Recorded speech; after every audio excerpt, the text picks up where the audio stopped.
तो गाइस मैं हूं अंकित और आप देख रहे हैं रेसलिंग फैंस नेटवर्क। शुरू करते हैं गाइस अपनी बातों को सबसे पहले फ्राइडे नाइट स्मैकडाउन की व्यूअरशिप से। तो स्मैकडाउन का एपिसोड खत्म हो चुका है कल एंड एक अच्छा एपिसोड था। साथ साथ में डब्ल्यूडब्ल्यू ने एक और एपिसोड टेप किया एंड इसके स्पॉयलर्स मैं आपको ऑलरेडी दे चुका हूं।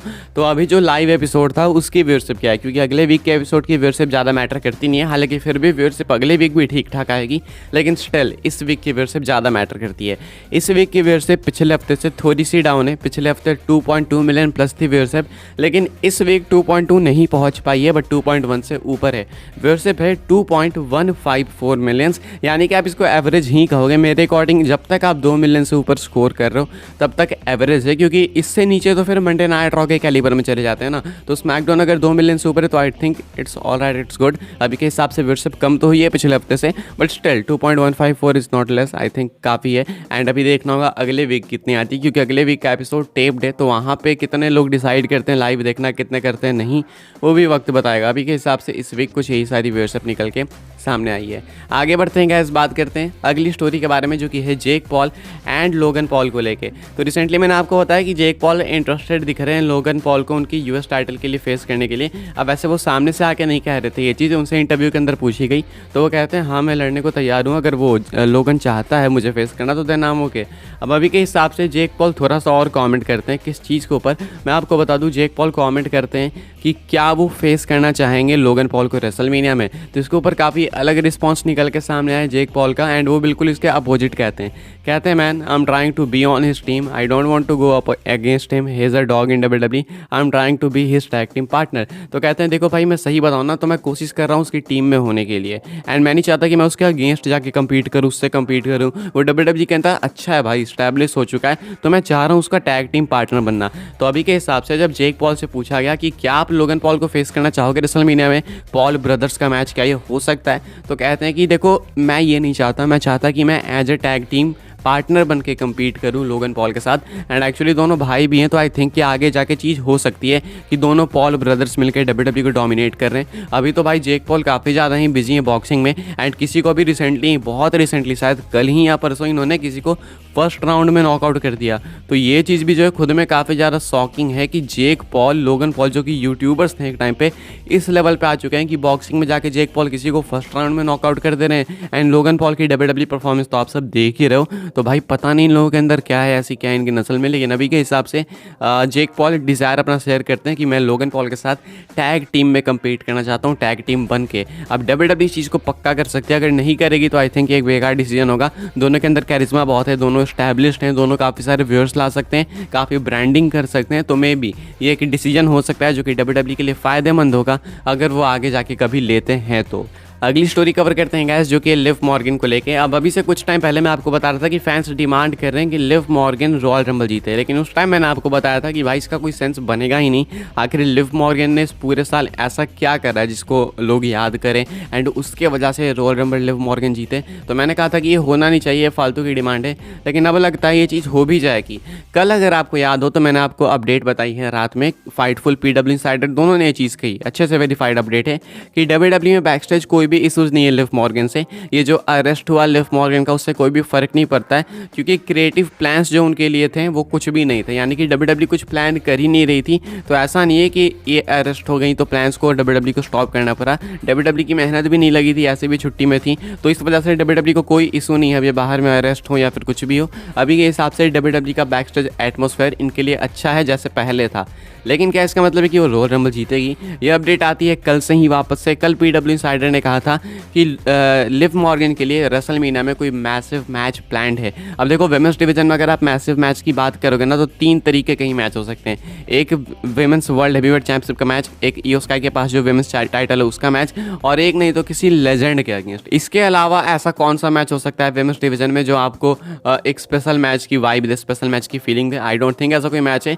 तो अगर लिव मॉर्गन किसी लेजेंड को फेस नहीं करेंगी, जिसके ऑड्स काफ़ी कम है, आई डोंट थिंक कि वो किसी लेजेंड को फेस करने वाली हैं। यूजुअली किसी लेजेंड के अगेंस्ट मैच तभी होता है जब आप एक हील होते हो, एंड आई डोंट थिंक कि लिव मॉर्गन को डब्ल्यूडब्ल्यू हील बनाने वाली अभी। तो लिव मॉर्गन बेबी फेस है, एंड ऐसे में वो जो है भाई किसी चैंपियनशिप के लिए ही जाएंगी अगर एक मैसिव प्रोग्राम है तो।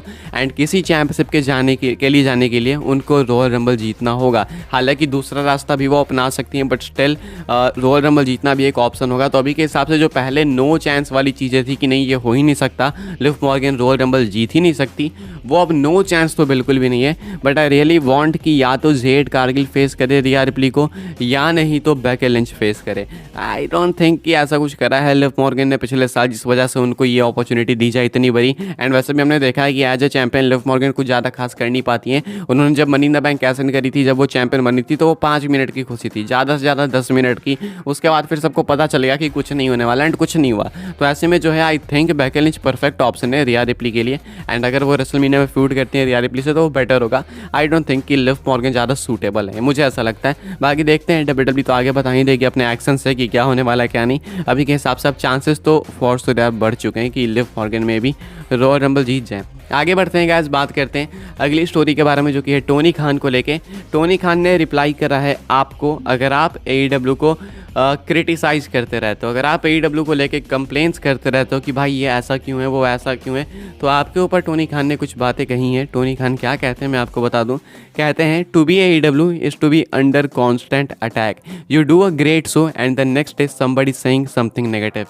You do five great shows in a row, somebody saying something negative. You break the ticket record for most tickets ever sold for any wrestling show in the history of the world. Somebody has something bad to say about it. At this point, I don't worry about it. We just need to go out and do great shows every week, week after week. We were the #1 show on cable this week. We beat every single show on TV on Wednesday out of hundreds and hundreds of shows across hundreds of networks, and we continue doing it, and everybody works here is going to be in good position. तो आपको कहते हैं, मतलब आपको अगर आप criticise करते हो तो कहते हैं कि देखो भाई AEW होना ना बहुत मुश्किल है। अगर आप AEW होना तो आपको अंडर कॉन्स्टेंट अटैक रहना पड़ेगा, यानी कि हमेशा लोग आप पे हमला करते रहेंगे कुछ ना कुछ वजह से। आप अच्छा शो दे रहे हो फिर भी कोई ना कोई कल आके नेगेटिव कॉमेंट करेगा।